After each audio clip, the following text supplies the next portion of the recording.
Ako pa rin.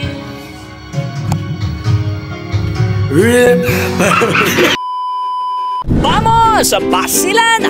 Panibagong pasyalan na naman ang pwede niyong puntahan dito sa ating lalawigan. Iyak akong perfect din itong spot para sa inyong mga barkada at magkakaibigan. Video okay, pagkain at tambayan, meron tayo niyan! Kaya't ano pang hinihintay nyo? Partner, Tara na! Tara, lads!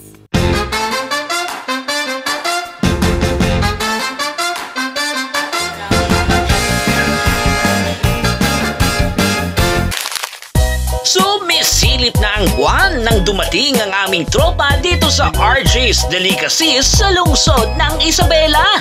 Go! Partner, nasan ba tayo? Andito tayo sa mundo ng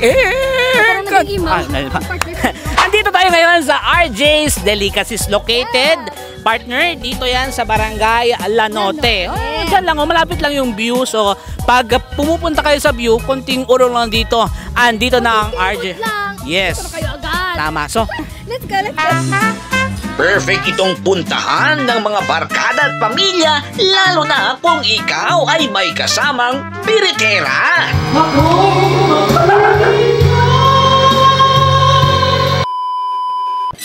Pagpasok pa lang namin, abay, tinig na ang may hiwagang tinig ni customer. Pasensya na, makikiraan lang dahil sa itaas kami o order. Kapansin-pansin din ang kanilang ambience na mala vintage and natural style. Pag dinala mo nga ang loved ones mo dito, abay, tiyak sila'y mapapa-smile. Hanap mo'y video okay? Meron sila niyan. 150 to 180 ang rate kada isang oras pag private. At kung gusto mo namang buong Lanote ang makikinig sa inyong mahiwagang tinig, 5 peso lang, abay, may mini concert ka na. May libreng standing ovation ka pa. Remember me!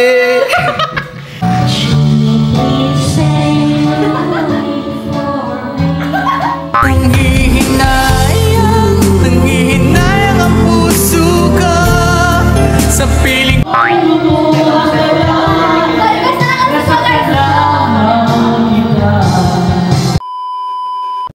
And of course, hindi pwedeng mawala ang foods.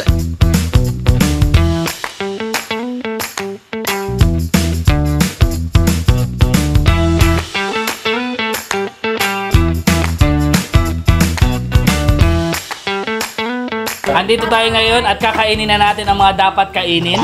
Yes! Okay? Yes, excited na akong Gusto nyo, kainin. Yan ang mga dapat So, magkakaroon tayo ng food review. Pang siomay ba yan? Boy! Meow, meow! What you mean, meow, meow? So, una nating kakainin is ako. Kailan sabi about the food review? Dinner time, what's in store? Chicken and rice and so much more. Pasta and peas, a wonderful meal. Eating together, what a deal.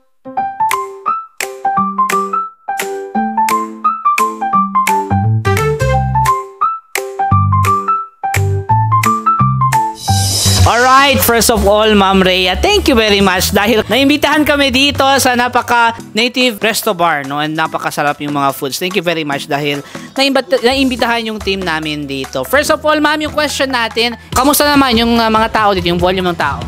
Okay lang. Usually, afternoon to evening yung mga tao pupunta kasi morning to lunch, usually kain lang. Kapag gabi, may mga nag-video okay na kumakanta. Tama. And yung isa pa nating question, bakit ganitong style? Bakit more on native, vintage style yung resto bar ninyo po? Ganito yung style ng resto namin kasi yung family ko mahilig sila sa mga nature vibes. And actually, itong painting na to, if kilala nyo si Antonio Francisco, sila yung nag-paint pati yung sa baba. Antonio Francisco is a sacristan. Ayan, si Kuya Terdy, shout out. And last but not the least, Ma'am, please invite our viewers na pumunta rin dito.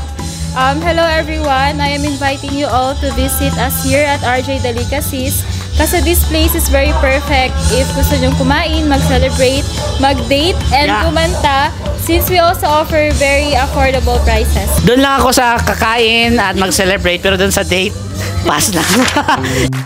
Kaya't ano pang hinihintay natin mga friends? Abay idagdag nyo na to sa inyong bucket list upang makulayan nyo na ang gala na matagal nyo nang tinitiis.